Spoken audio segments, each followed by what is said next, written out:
Hello and welcome to your daily dose of Satoshi's news.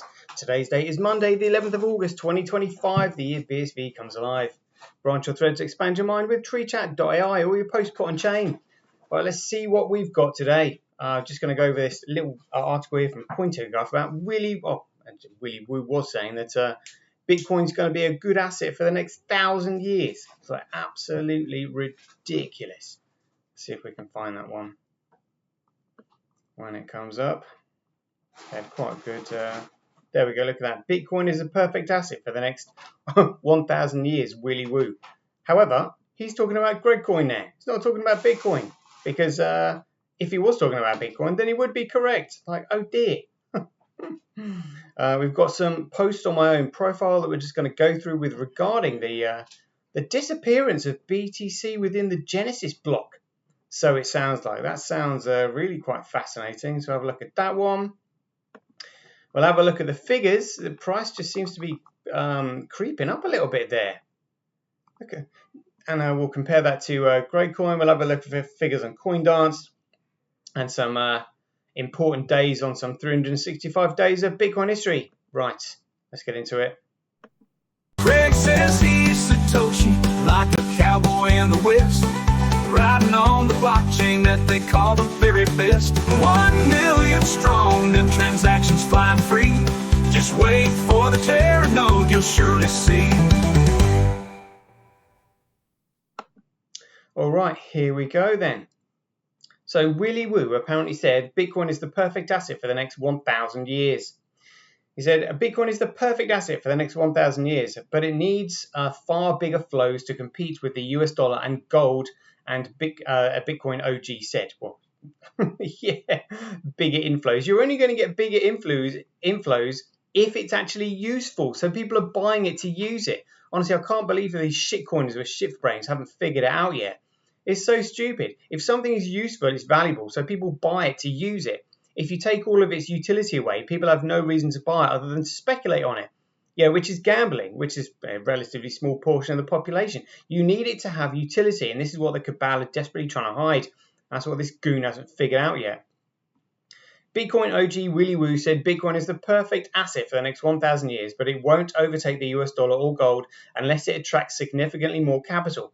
And the only way it's going to attract significantly more capital is if it becomes useful. So people are buying it to use it, so they have a reason to buy it. Honestly, it's so stupid. The thing is, you don't get to change the world unless this monetary asset, in my opinion, the perfect asset for the next 1,000 years, does not get to do its job unless capital flows in and gets big enough to rival the US dollar. The Bitcoin investor said at the Baltic Honey Badger conference in Riga, Latvia on Sunday. He said, GregCoin's market cap currently sits at $2.24 trillion, less than 11% of gold's $23 trillion market cap, while the US dollar money supply is at $21.9 trillion. That's crazy. Bitcoin treasury firms boost adoption, but with risks. Is that a different article?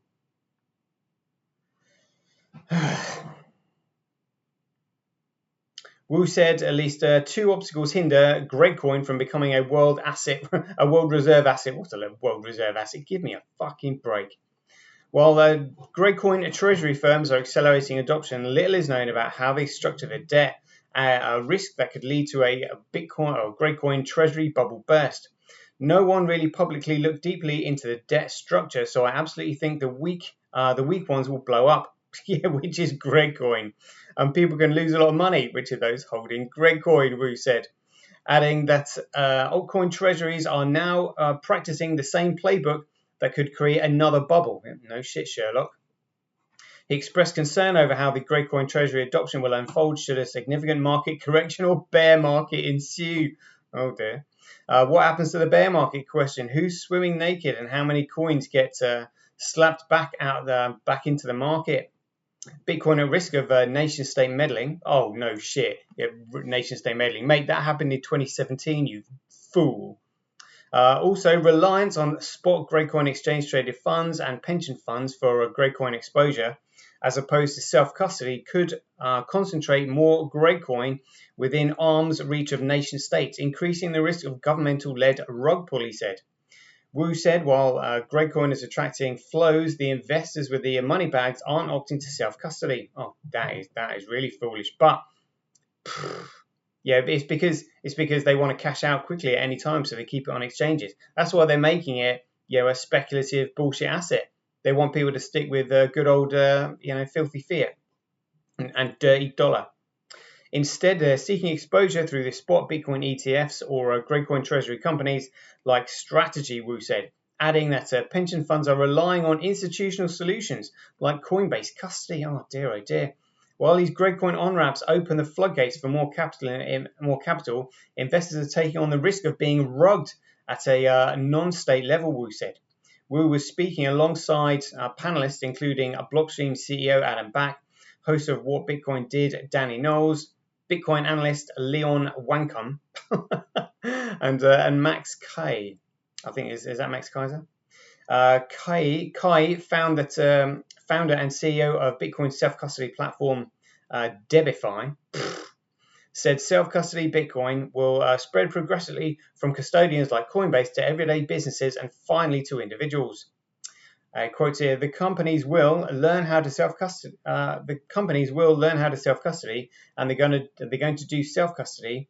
Then there's individuals within these companies who will learn about that, and then effectively it's just going to spread out massively.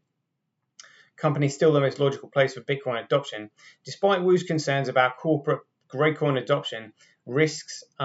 Bax said companies remain the most logical starting point for GregCoin adoption. What a wanker saying that. Business is going to adopt it. What? Adopt it for what? Doing nothing as a reserve asset? What's a load of crap. Using GregCoin's expected future returns, again predicted by these lying sods, a hurdle rate for investments. He said, if a company can't beat GregCoin, they should close up shop and buy GregCoin. Oh look, they're just trying to get more people into it. That's outrageous. How is that not financial advice? He said that companies with a solid core businesses can still thrive by integrating GregCoin, adding that it doesn't have to be a pure play. But I guess they're probably doing that because they're knowing the businesses aren't going to rely on it, but they're going to lose billions. Like, oh my goodness me. Quite an interesting article, that one, just to see what the shitcoiners are trying to encourage each other to do. This is quite funny. Somebody said the TV advert depicting the state of Britain has been banned. Coinbase CEO tweeted, our ad, which got banned in the UK by the TV networks, has sparked quite a reaction. If you can't say it, then there must be a kernel of truth in it.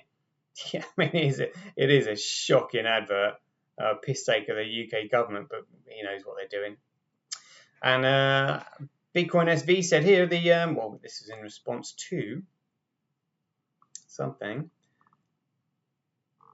Yeah, he said the subprime mortgage crisis caused by America, or more precisely Wall Street greed, led to tens of thousands of suicides worldwide from economic hardship. Now they're attempting to do the same thing again with fake Bitcoin, GregCoin, BTC. And so I've said the subprime mortgage crisis was caused by Bill Clinton, who signed into force the Commodities Futures Modernization Act in 2000 that was conveniently covered up by the acts of 9/11 the following year and the following war, where people were distracted from the housing bubble that was being generated. And that's exactly why they did it. Yeah, shocking. But let's get on to this next bit. Check this out. CryptoTweak said this. He said, well, this is interesting. It seems that BTC no longer have the 50 Bitcoin anchor coins in their Genesis block. What could this mean? What could this mean? Like, whoa. Like, I mean, but that's BTC that's been moved? Obviously, the Bitcoin will still be there.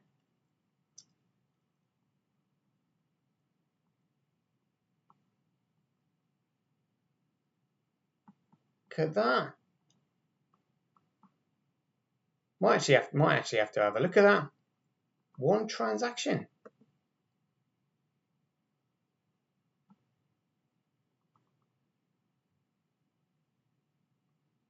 Oh, one input. Oh, that's one input, one output. But that's BSV. Well, I will definitely have to look into that. That would be fascinating if the BTC is moved, because BTC is no longer Bitcoin and therefore they don't anchor the network. Wow, that would be massive. Right, I'll have to have a look at that.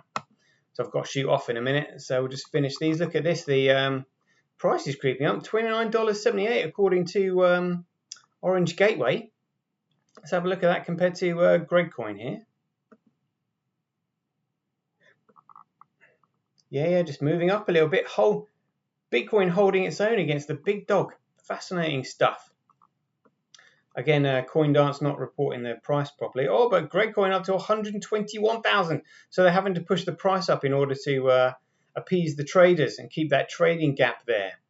Whoa. No blocks really interesting to write home about, but 58,000 times cheaper to transact on Bitcoin than GregCoin. Mining Bitcoin at a 25.3% comparable loss. Other miners, 6% on GregCoin. Other miners, 38% on Bcrash, Fisher Price Cash. Other miners is at 22%, and then CoinDance not reporting the figures for Bitcoin. Let's have a look at this. On the 11th of August 2010, Craig Wright, as Satoshi Nakamoto famously wrote, imagine if gold turned to lead when stolen. If the thief gives it back, it turns to gold again. Let's have a look at this. Where was this? There we go. Look at this. Excellent. Imagine if gold turned to lead when stolen. If the thief gives it back, it turns to gold again. That's what we're looking at. And that was written on the 11th of August 2010. Fascinating.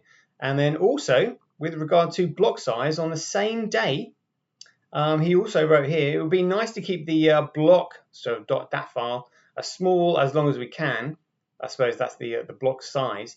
He said the eventual solution will be not to care how big it gets.